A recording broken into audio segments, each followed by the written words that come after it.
Hi fam, Nicola here, hoping you guys are doing well and giving yourself a chance in this 2023 to just relax and chill and take a breather. It is okay. All right, you have to do that sometimes. All right, so today we're taking a look at microneedling and deciding if this is a beauty treatment for you. So join me. I feel like you're the moon, I feel like I'm the one. Okay guys, so those of you who aren't familiar with microneedling is a treatment that formerly was only used in a controlled environment, whether you go to a dermatologist or an esthetician to get it done. But nowadays technology has allowed it to come home with us where we can use it and use it safely. So microneedling is actually the process of applying needles to the skin in order to stimulate the body's repair mechanisms, to stimulate collagen, to stimulate just the repair of cells and all those other things you need, elastin to fortify and renew the skin.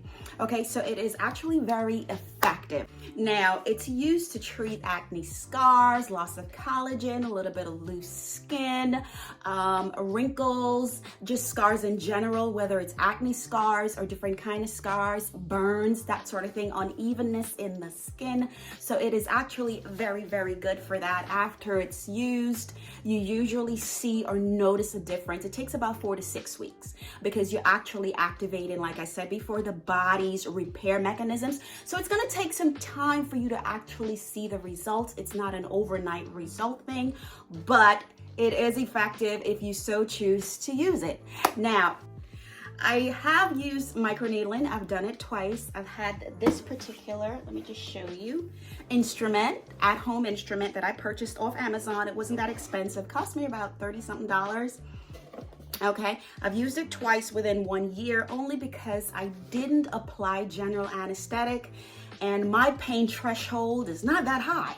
All right, so you can apply general anesthetic on the outside of your skin, or you can just use it as is. But this is what the product actually looked like. Most of the pens look like this.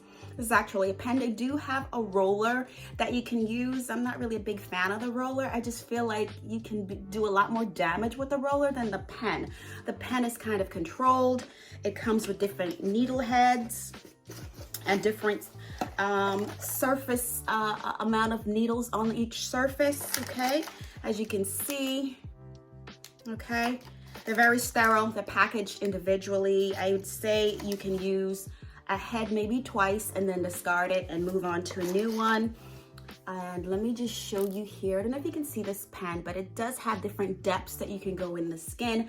Being that I do have skin of color, I have to be, really careful about how deep I go, how much damage I apply to prevent hyperpigmentation. So you want to go as low as possible where it's effective, but it's not so damaging that you're bleeding or it's causing hyperpigmentation in your skin.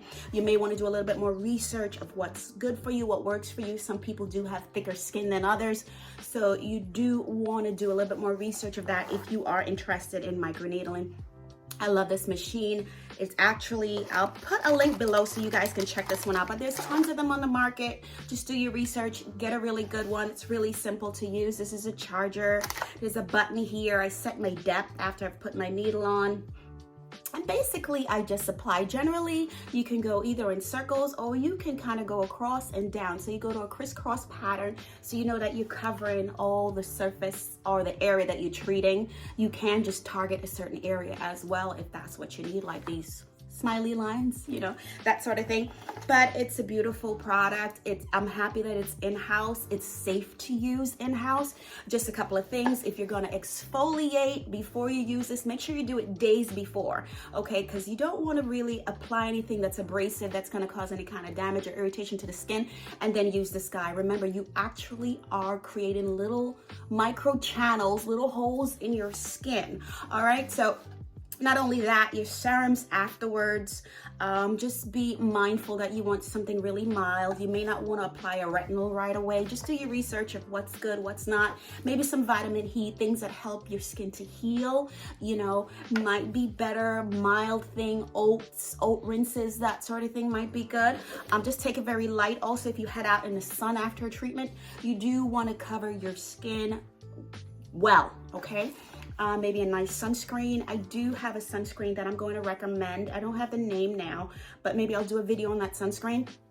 But it does actually have some vitamins and some antioxidants in it. Just something a little extra, not only to just protect your skin, but to help it heal while you're in the healing process. But you do want to, if you're not going to use a sunscreen, you do want to wear a hat or just something to cover, because your skin is going to be very sensitive and you don't want to catch any infections. Remember, there's still holes in your face. Control the damage that you've created, you know.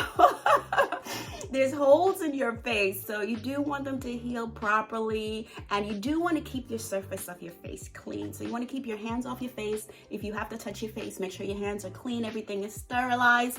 Before you do actually do this, it seems very simple, but you want to make sure everything is sterile. Your hands, the area you're working with. If you're going to sit this guy down, you want to make sure where you sit it, it's sterile. Everything is sterile and nice and clean. You also might want to clean it beforehand. You know, I know you're taking it out of a sterile package, but just in case, you know what I mean? You never know, but you want to be as careful as possible, because you don't want any infections, you don't want any pimple, and you know, you're just basically opening up your face, you know. So you don't want to, you know, introduce anything that's gonna just have an adverse effect. All right, okay guys, so I hope this helped. I hope this helped you in making a decision to get it. It is my suggestion, if you're not a person of pain, if you don't like needles, to research and find the general anesthetic you can use on your face in particular, and go ahead and apply it before. This way it'll be nice and simple. You don't want to go too deep, as I said, with the needle. You don't want to be coming out with blood all over your face. That's not the look you're going for, okay? You are going to see a slight little irritation. You're going to get a little red, okay? But that's all you want. You don't want it where you're like bleeding. You know, you got to sop it up. That's not good at all. All right, so you do want to research how deep of a depth you should go. Me in particular, I only go to 0.5. All right, I won't go any deeper than that. That's it for me. I'm like right there at the beginning. Okay, all right, so go out, try it guys. Let me know how effective it was, if you like it, if you don't like it, but it's something you're going to continue in your beauty routine. It's just a nice way to trick the body to just boost your skin, boost your collagen, boost your elastin, boost your youthfulness. All right, so thanks again for watching. It is Nicola. Love you guys. Like, share the video, comment. As always, I enjoy your comments and I appreciate you spending your time to watch this video, and join me again for another video. Love you much. Ciao. Like you're the moon, I feel like I'm the one. I want